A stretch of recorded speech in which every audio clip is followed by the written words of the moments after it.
السلام عليكم ورحمة الله تعالى وبركاته. بسم الله الرحمن الرحيم. وعن أبي هريرة رضي الله تعالى عنه أنه قال: سئل النبي صلى الله عليه وسلم أي العمل أفضل؟ قال: إيمان بالله ورسوله. قيل ثم ماذا؟ قال: الجهاد في سبيل الله. قيل ثم ماذا؟ قال: حج مبرور. متفق عليه. آمنا بالله صدق الله مولانا العلي العظيم وصدق رسوله النبي الكريم. பெருமானார் ரசூலே கரீம் ஸல்லல்லாஹு அலைஹி வஸல்லம் அவர்களிடத்தில் வினவப்பட்டது, அமல்களிலே சிறந்த அமல் ஏது? அல்லாஹ் ரசூலை விசுவாசிப்பது என்று சொன்னார்கள். அடுத்தபடியாக எந்த அமல், எந்த செயல் சிறப்பான செயல் என்று வினவப்பட்ட போது, அல் ஜிஹாது ஃபீ சபீலில்லாஹ், இறைவனுடைய பாதையில் அறப்போர் புரிவது என்று சொன்னார்கள். மூன்றாவதாகவும் நண்பர்கள் கேட்டார்கள், இதற்கு பின்னாலே எந்த அமல் சிறப்பான அமல் என்று கேட்டபோது ஹஜ்ஜும் மபுரூர், அங்கீகரிக்கப்பட்ட ஹஜ் இருக்கிறதே அது மிக சிறந்த அமல் என்று சொன்னார். அங்கீகரிக்கப்பட்ட ஹஜ்ஜு என்றால் அதனுடைய விளக்கம், ஹஜ்ஜினுடைய காலகட்டங்களில் எந்த பாவங்களும் செய்திருக்கக்கூடாது. அதுதான் அல் ஹஜ்ஜுல் மபுரூர். விளக்கம் சொல்லும்போது இவ்வாறு சொல்கிறார்கள்: உவல்லதி லா எருத்தக்கிபு சாஹிபுஹு ஃபீஹி மாசியா. ஹஜ்ஜிலே எந்த மாசியத்திலும் ஈடுபடாதவர் அவருடைய ஹஜ்ஜு தான் ஹஜ்ஜ மபுரூர் என்று. எத்தனையோ அமல்கள் இருக்கின்றன, வணக்க வழிபாடுகள் இருக்கின்றன நம்முடைய இஸ்லாத்திலே. அது பற்றி பெருமானார் ரசூலே கரீம் ஸல்லல்லாஹு அவர்கள் இந்த கேள்விக்கு பதில் சொல்லவில்லை. மாறாக, ஈமானுக்கு பின்னாலே, ஜிஹாதுக்கு பின்னாலே ஹஜ்ஜை நபிகள் நாயகம் ஸல்லல்லாஹு அவர்கள் பிரதானப்படுத்துகிறார்கள், பதிவு செய்கிறார்கள் என்றால், வல்ல அல்லாஹ் நம் எல்லோருக்குமே அந்த ஹஜ்ஜினுடைய பாக்கியத்தை தந்துள்ள வேண்டும். அது ஒரு சிறந்த தர்பியத்தாக இருக்கிறது, அது ஒரு ஒழுக்கவியலாக இருக்கிறது, ஒரு சிறந்த பயிற்சியாக இருக்கிறது ஹஜ். ஹஜ்ஜுக்கு சென்று வந்தவர்களிடத்தில் அல்லாஹ் அழகிய பொறுமையை தருவான், சகிப்புத்தன்மையை தருவான், மதிப்பு மரியாதை தருகிறான் என்பதையும் தாண்டி ஒரு ஹாஜி ஏழையாக மாட்டார். எந்த ஒரு காலகட்டத்திலையும் அவர் பசியினால், பஞ்சத்தினால் துன்பப்பட மாட்டார் என்கிற ஹதீஸையும் நாம் பார்க்கிறோம். எனவே அந்த ஹஜ்ஜ மபுரூர் இருக்கிறதே, அந்த பாக்கியம் அத்தனை பேருக்கும் கிடைக்க வேண்டும். ஹஜ்ஜு செய்ய விருப்பவர்கள், ஹஜ்ஜு செய்ய போகிறவர்கள் எல்லோருக்குமே அந்த ஹஜ்ஜ மபுரூருடைய ஒரு பாக்கியம் கிடைக்க வேண்டும். வல்ல அல்லாஹ் ஐவேளை தொழ வேண்டும் என்று கட்டளை பிறப்பித்தான். வருடா வருடம் நாம் ஜக்காத் கொடுத்தாக வேண்டும். வருடா வருடம் நாம் இந்த ரமதானிலே நாம் நோன்பு நோற்றாக வேண்டுமானால் ஹஜ்ஜு ஆயுளிலே ஒரு முறை செய்வது மட்டும்தான் கடமை. ஆயுளிலே ஒரு முறை செய்வது கடமை. அடுத்தடுத்து சிலர் ஹஜ்ஜு செய்கிறார்கள் என்றால் அது நஃபிலான ஹஜ்ஜாக இருக்கிறது, ஃபர்தான ஹஜ்ஜு கிடையாது. ஃபர்தான ஹஜ்ஜு என்பது ஒரே ஒரு முறை தான் என்பதை நாம் அறிந்து வைத்திருக்கிறோம். ஏன் அல்லாஹ் ரப்புல் ஆலமீன் ஒரு முறை மட்டும் ஹஜ்ஜு செய்வதை கடமையாக்கினான் என்றால் நாம் அறியாத ஒரு விஷயம் அல்ல. என்ன வசதி வாய்ப்பு இருந்தாலும் கூட அடிக்கடி ஹஜ்ஜுக்கு செல்கிற போது அது மக்களுக்கு சிரமம் உண்டாகிவிடும். அவர் வசதி வாய்ப்புள்ளவர்களாக இருக்கலாம், வாகன வசதி படைத்தவர்களாக இருந்தாலும் கூட அந்த சிரமத்திற்கு தன்னுடைய அடியார்களை ஆளாக்கக்கூடாது என்பதற்காக வேண்டிதான் அல்லாஹ் ரப்புல் ஆலமீன் ஆயுளிலே ஒரு முறை நீர் ஹஜ்ஜு செய்தாலே அதன் மூலமாகவே நீ புண்ணியம் பெற்றுவிட வாய்ப்பு இருக்கிறது என்று நமக்கு எடுத்துவதிருக்கிறார். இதோ அபூ ஹுரைரா ரலியல்லாஹு அன்ஹு ஒரு ஹதீஸ் அறிவிப்பு செய்கிறார்கள். பெருமானார் ரசூலே கரீம் ஸல்லல்லாஹு அலைஹி வஸல்லம் அவர்கள் ஒரு முறை குத்துபா மேடையில் வைத்து எங்களுக்கு குத்துபா கொடுத்தார்கள், உபதேசம் செய்தார்கள். மக்களே, அல்லாஹ் உங்களுக்கு ஹஜ்ஜை கடமையாக ஆக்கியிருக்கிறான், நீங்கள் ஹஜ்ஜு செய்யுங்கள் என்று பறைய அறிவிப்பு செய்தார்கள். ஒரு மனிதர் எழுந்து நின்று கேட்டார், அக்குல்லா ஆமீன் யா ரசூலல்லாஹ், ஒவ்வொரு ஆண்டும் நாங்கள் ஹஜ்ஜு செய்ய வேண்டுமா என்று கேட்டார். பெருமானார் ரசூலே கரீம் ஸல்லல்லாஹு அலைஹி அவர்கள் பதிலளிக்காமல் அமைதியாக இருந்தார்கள். திரும்ப திரும்ப 3 முறை அவர் அதே கேள்வியை கேட்கிறார். ஒவ்வொரு ஆண்டும் நாங்கள் ஹஜ்ஜு செய்ய வேண்டுமா என்கிற கேள்வியை அவர் விடுத்தார். நபிகள் நாயகம் ஸல்லல்லாஹு அலைஹி அவர்கள் 3ஆம் முறை கேள்விக்கு பின்னால் தான் பதிலளித்தார்கள், ஆம், நீங்கள் ஒவ்வொரு ஆண்டும் ஹஜ்ஜு செய்ய வேண்டும் என்று நான் சொல்லியிருந்தால் என்ன நிலைமை ஆயிருக்கும்? உங்களால் அது முடியுமா? அது முடியாதே. எப்படி ஒவ்வொரு ஆண்டும் நீங்கள் செலவழித்து இவ்வளவு தூரம் பல்லாயிரக்கணக்கான மைல் தூரம் சென்று நீங்கள் ஹஜ்ஜு செய்ய முடியும்? எனவே நான் உங்களுக்கு ஒரு கட்டளையை பிறப்பித்தேன் என்றால் அதோடு நீங்கள் நிறுத்தி கொள்ளுங்கள். அடுத்தடுத்து கேள்விகள் நீங்கள் கேட்காதீர்கள். அதிகமான கேள்வி கேட்டுதான் முன்னோர்கள் சிரமப்பட்டார்கள், அழிந்து போனார்கள். ஒரு விஷயத்தை நான் எடுத்துச் சொல்கிறேன் என்றால் அதோடு நீங்கள் நிறுத்தி கொள்ளுங்கள். எனவே இதா அமர்த்துக்கும் விஷயின் ஃபௌத்து மின்ஹும் மஸ்ததாத்தும் இதா நகைத்துக்கும் அன்ஷையின் ஃபதஊஹு. ஒரு விஷயத்தை நான் ஏவினால் நீங்கள் இயன்ற மட்டும் அதை நீங்கள் செயல்படுத்துங்கள். எதை நான் தடுக்கிறேனோ தடுத்த விஷயங்களை விட்டு விடுங்கள் என்றார்கள் பெருமானார் ரசூலே கரீம் ஸல்லல்லாஹு அலைஹி வஸல்லம். இந்த வினா விடை மூலமாக என் பெருமானார் ரசூலே கரீம் ஸல்லல்லாஹு அலைஹி வஸல்லம் எதை வலியுறுத்துகிறார்கள் என்ற 2 விஷயம்.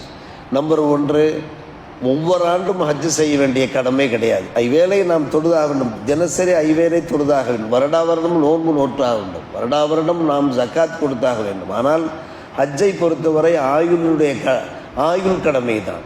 ஏன் ஆயுள் கடமையாக அல்லாஹ் ஆக்கினான் என்றால் அல்லாஹ் அருளாளனாக இருக்கிறான், அன்பாளனாக இருக்கிறான், கருணையாளனாக இருக்கிறான். எனவே தன்னுடைய அடியார்களுக்கு சிரமம் தரக்கூடாது என்று அல்லாஹ் விரும்புகிறான் என்பது ஒரு விஷயம். 2வது விஷயம், சில கேள்விகள் தேவையற்ற கேள்விகளை கேட்பதன் மூலமாக நமக்கு சில சிரமங்கள் உண்டாகிவிடலாம். அந்த கேள்விக்கு பதிலளிக்கிற போது அந்த பதிலை செயல்படுத்த வேண்டிய ஒரு அதிகாரி இருக்கிறார், ஒரு முதலாளி இருக்கிறார். முதலாளி இட்ட பணியை செய்ய வேண்டியதான். நான் அந்த பணியும் செய்ய வேண்டுமா, இந்த பணியும் செய்ய வேண்டுமா என்றால் அந்த முதலாளி அதையும் செய்யுங்கள் இதையும் செய்யுங்கள் என்பார். முதலிலே சொல்லியிருப்பார் இந்த வேலையை செய்யுங்கள் என்றிருப்பார். அந்த வேலையை செய்தால் போதுமானது. அவர் வேலை செய்ய வேண்டியவர் அதையும் சேர்த்து செய்ய வேண்டுமா இதையும் சேர்த்து செய்ய வேண்டுமா என்றால் அடுத்த கட்டளைகள் அதையும் செய்யுங்கள் என்று நமக்கு நாமே சிரமத்தை உண்டாக்க வேண்டும். பரீட்சை காலிலே மாணவர்களிடத்திலே கேள்வி கேட்டிருப்போம். அந்த கேள்விகளுக்கு பதில் எழுத வேண்டியதுதான். அந்த மாணவர் அந்த கேள்வியிலே இன்னென்ன விஷயங்கள் எல்லாம் எழுத வேண்டுமா என்று கேட்டால் உண்மையிலே கேள்வி கேட்ட ஆசிரியருக்கு அந்த எண்ணமே இருந்திருக்காது. மற்ற விஷயங்களை அவர்கள் பதிவு செய்ய வேண்டும் என்கிற எண்ணமே இருந்திருக்காது.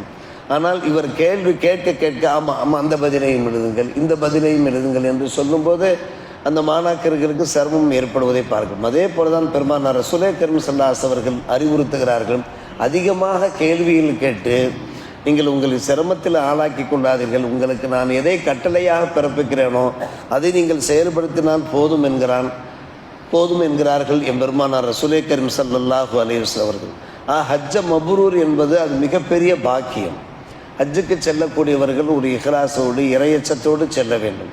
இதோ நபிகள் நாயகம் ஸல்லல்லாஹு அலைஹி வஸல்லம் எடுத்துரைக்கிறார், மன் ஹஜ்ஜ ஃபலம் யர்ஃபுசு வலம் யஃப்சுகு ரஜக யௌமின் வரதத்துஹு உம்மு. யார் ஹஜ்ஜு செய்கிறாரோ ஹஜ்ஜில் வீண் பேச்சு பேசாமல் வீண் செயலில் ஈடுபடாமல் ஹஜ்ஜு செய்யக்கூடியவர் அவர் அன்று பிறந்த பாலகராக திரும்புவார் என்கிறார்கள் நபிகள் நாயகம். எப்போது அந்த ஹஜ்ஜ மப்ரூர் மூலமாக அவர் அன்று பிறந்த பாலகராக திரும்புகிறாரோ பின்னால் அவர் மறுபடியும் ஹஜ்ஜு செய்ய வேண்டிய அவசியம் இல்லை. ஆனால் அந்த ஹஜ்ஜு என்பது நெருப்பில் இருப்பது போன்று நிற்க வேண்டும்.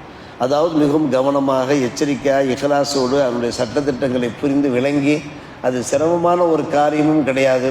செய்து விட்டோம் என்றால் வல்ல அல்லாஹ் நமக்கு இவ்வளோ பெரிய பாக்கியை தருகிறான்.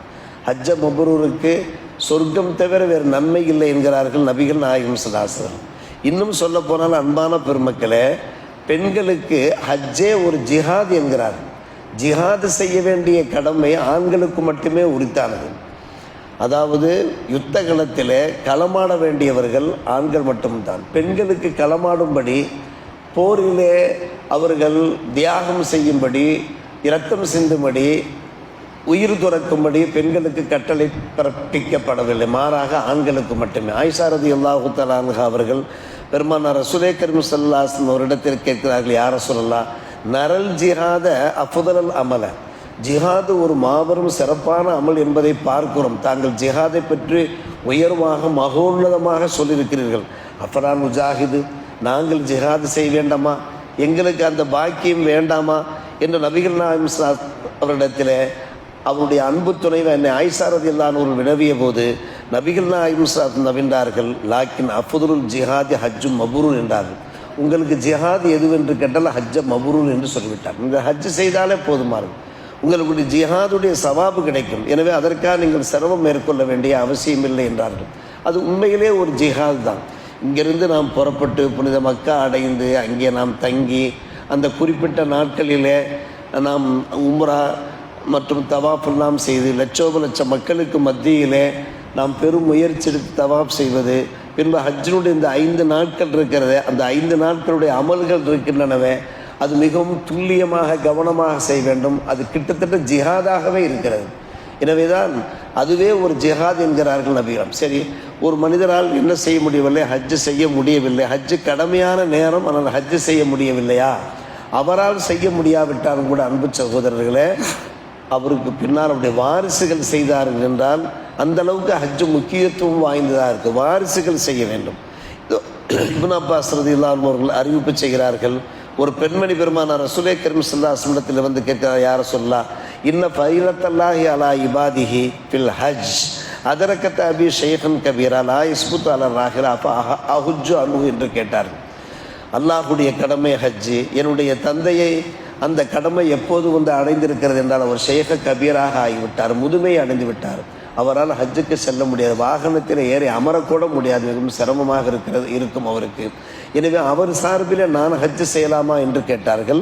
அந்த பெண்மணி கேட்டார்கள். நபிகள் நாயகம் ஸல்லல்லாஹு அலைஹி வஸல்லம் நவிண்டார்கள், நஅம் என்றார்கள். அவர் சார்பில் நீங்கள் ஹஜ்ஜு செய்வீர்கள் என்றால் கண்டிப்பாக அந்த ஹஜ்ஜுக்கான நன்மை கிடைத்துவிடும் என்று சொன்னார். எனவே ஒருவர் உயிரோடு இருக்கும்போது அவருக்கு ஹஜ்ஜு கடமையாக, கடைசி நேரத்தில் அவருடைய வயோதிக காலத்தில் அல்லாஹ் பணம் வசதியை தரலாம். அவருக்கு ஹஜ்ஜு செய்ய முடியாவிட்டால் அவருடைய வாரிசுகள் யாராவது ஒருவர் ஹஜ்ஜு செய்தார் என்றால் அந்த ஹஜ்ஜு நிறைவேறிவிடும். அப்படியே அவர் இறந்து போனதற்கு பின்னாலும் கூட அந்த ஹஜ்ஜு கடமையாகி அவர் ஹஜ்ஜு செய்யாது இறந்து போய்விட்டார் என்றால் அவருக்கு பகரமாக அவருடைய குடும்பத்தினரிலே அல்லது குடும்பத்தோடு நெருக்கமானவர்கள் யாராவது ஒருவர் ஹஜ் கடமையை நிறைவேற்றினால், இந்த ஹஜ்ஜுக்கு மட்டும் அப்படிப்பட்ட ஒரு தனிச்சலுகை இருக்கிறது, அவர் சார்பில் அந்த ஹஜ் கடமை நிறைவேறிவிடும் என்பன போன்ற பல்வேறு விஷயங்களை நாம் கவனத்திலே கொண்டு செயல்படுவதற்கு முயற்சிப்புமாக அல்லாஹ் நல்லோர் புரிவானாக. வாஹிர் தாவானா அல்ஹம்துலில்லாஹி ரப்பில் ஆலமீன்.